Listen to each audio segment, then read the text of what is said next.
Think that email from a Nigerian prince offering you millions is a clever scam? Or maybe you've been impressed by a crypto guru promising to make you a billionaire overnight. Cute. Those are children playing in a sandbox. We're here to talk about the masters, the OGs of the con, the artists who worked in an analog world, without the internet, using nothing but a sharp suit, a silver tongue, and a complete and utter lack of shame. Welcome to history's ultimate grifters, the scammers who sold the world a dream. We're counting down 5 of the most audacious, brilliant, and downright unhinged con artists who ever lived. These people didn't just steal money, they sold fantasies. They sold status, they sold non-existent countries, and in one legendary case, they even sold the Eiffel Tower. So check your wallets, hide your passwords, and let's begin our masterclass in historical hustling. First on our list is the man who pulled off a scam so legendary, it sounds like a movie plot. Meet Victor Lustig, the smoothest criminal you've probably never heard of. In 1925, Lustig was in Paris reading a newspaper article about how the Eiffel Tower was getting old, rusty, and expensive to maintain. A normal person reads that and thinks, that's interesting. Lustig read it and thought, business opportunity! He forged official government documents, checked into a fancy hotel, and invited a small group of Paris's top scrap metal dealers to a top-secret meeting.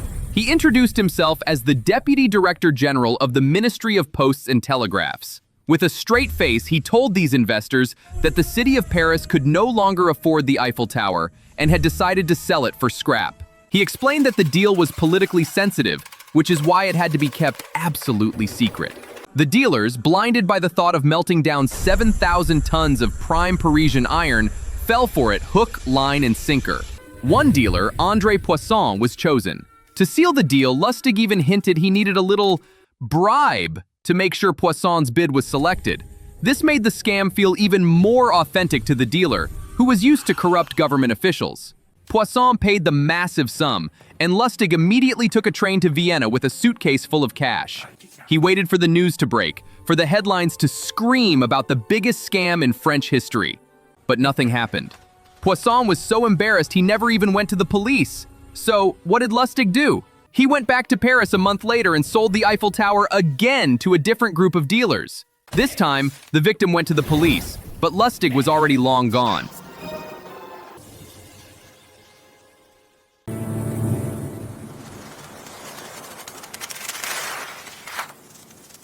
Selling a landmark is impressive, but our next con artist didn't sell something that existed, he sold something that didn't. Meet Gregor MacGregor, a Scottish soldier who, in 1821, pulled off arguably the most ambitious scam of all time. He invented an entire country. He called it Poye, a lush, fertile paradise located on the coast of Honduras. Returning to London, MacGregor launched a full-blown PR campaign. He printed glossy travel brochures, gave interviews to newspapers, and even had a Poye national anthem composed. He was selling Poye as the ultimate investment opportunity, a new world ripe for colonization. He appointed himself Cazique of Poye, a fancy word for prince, and opened an office in London where people could buy land certificates and convert their money into Poye dollars. He raised the equivalent of over $200 million in today's money. Then, the first ship of settlers set sail for paradise. In 1823, about 250 hopeful colonists arrived on the coast of Honduras and found nothing. No capital city, no developed port, no friendly natives. The only thing they found was a swampy, disease-ridden jungle. It was the fire festival of the 19th century, but with malaria and a much higher body count. Of the first 250 settlers, over 180 died. When the survivors were rescued and brought back to London, MacGregor was long gone.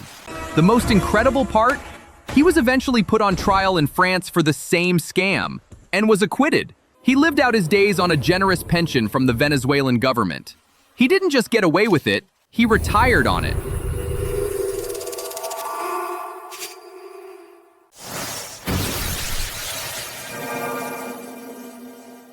Let's move from fake countries to fake magic. Meet Giuseppe Balsamo, better known by his stage name, Count Alessandro Cagliostro. In the 18th century, Cagliostro was the ultimate celebrity mystic, traveling through the royal courts of Europe selling two things everyone wanted: eternal youth and bottomless wealth. He claimed to be an alchemist who could turn lead into gold, a magician who could communicate with spirits, and a doctor who possessed an elixir of life that could make you live forever. In reality, he was a master of chemistry, sleight of hand, and reading a room full of rich, gullible aristocrats. He and his beautiful wife Lorenza would set up seances, where spirits would conveniently appear, usually Lorenza in a sheet, to confirm the Count's amazing powers. He sold his elixir for insane prices and performed magic that was just clever stagecraft. A fellow con artist, targeting a gullible cardinal who was desperate to win Queen Marie Antoinette's favor, used Cagliostro's reputation to validate her scheme.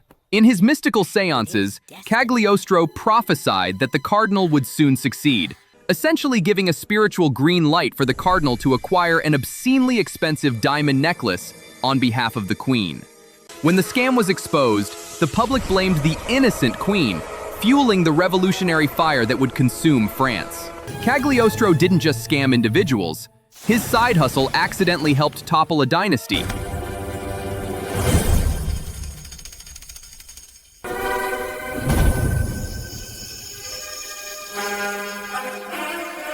Some cons are built on elaborate props and forged documents. Cassie Chadwick's con was built on a single, powerful name: Carnegie. In the early 1900s, Cassie Chadwick, a woman with a shady past, arrived in Cleveland, Ohio, with a brilliant and audacious plan. She began to subtly hint to her new high society friends that she was the illegitimate daughter of the richest man in America, the steel tycoon Andrew Carnegie. She didn't have a product, she was the product. Her entire scam was based on one accidental discovery. During a visit to New York, she took a Cleveland banker with her, made an excuse to stop near Andrew Carnegie's mansion, and went inside, leaving the banker waiting. She emerged a little while later, seemingly flustered, and dropped a piece of paper. The banker picked it up. It was a promissory note for millions of dollars, signed by Andrew Carnegie himself. Of course, it was all a forgery. She had likely just visited a maid she knew, but that was all it took. News spread like wildfire through the banking community. This woman had the backing of a titan. For 8 years, Cassie Chadwick lived a life of unimaginable luxury, all on credit. She took out massive loans from banks, using her forged Carnegie notes as collateral. The bankers, so eager to get a piece of the Carnegie pie, didn't dare offend the great man by actually calling him to verify. She borrowed the equivalent of over $50 million today, buying diamonds, extravagant clothes, and even a gold-plated organ. Her house of cards finally collapsed in 1904 when one of the bankers sued her and the truth came out. Andrew Carnegie himself had to publicly state he had never even met the woman. Cassie was sentenced to prison, where she died a couple of years later, but not before proving that sometimes all you need to steal a fortune is to pretend you already have one.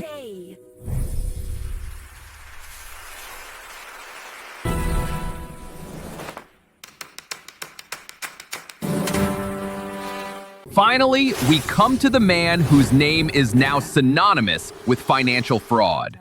Meet Charles Ponzi, the charismatic Italian immigrant who, in the 1920s Boston, promised to make everyone rich and ended up creating a blueprint for scammers for the next century. His idea was actually based on something real: international reply coupons for postage stamps. He discovered a loophole where he could buy these coupons cheaply in other countries and redeem them for more valuable stamps in the US. This is called arbitrage. It was a legitimate, if difficult, way to make a small profit, but Ponzi wasn't interested in small profits. He used this complex idea as a cover for a much simpler scam. He started a company and promised investors an insane return: 50% profit in 45 days, or 100% in 90 days. In an era before the stock market crash, people were hungry for easy money. Thousands of people lined up to give him their life savings. For a while, it worked. He was paying the early investors their profits not from any actual stamp business, but with the money flowing in from new investors. He became a local hero, the Great Ponzi, a financial wizard who had unlocked the secret to wealth. He bought a mansion, a custom-built limousine, and walked around with a gold-handled cane. But it was a house of cards. The scheme required an ever-increasing flow of new money to pay off the old investors. When a newspaper investigation began to question how he was generating such incredible returns, the panic started. People rushed to pull their money out, and the whole system collapsed overnight. Ponzi's scheme wiped out thousands of people, costing them around $20 million, over $300 million today. He was arrested, imprisoned, and eventually deported. But not before cementing his name in the dictionary of deceit forever. From selling national monuments to inventing entire countries and naming a whole category of fraud, these weren't just common thieves. They were masters of psychology, artists of audacity. They understood a fundamental truth about human nature. People don't just want money. They want a dream. The dream of getting rich quick, of belonging to a secret club, of finding a promised land. These grifters didn't just sell snake oil, they sold hope. And that, it turns out, is the most valuable commodity of all. So, who do you think was the greatest con artist in history? Was it Lustig's sheer nerve, MacGregor's world-building imagination, or Ponzi's devastatingly simple formula? Let us know in the comments below. And if you enjoyed this video, don't let anyone scam you out of hitting that like button and subscribing for more unbelievable history. See you next time!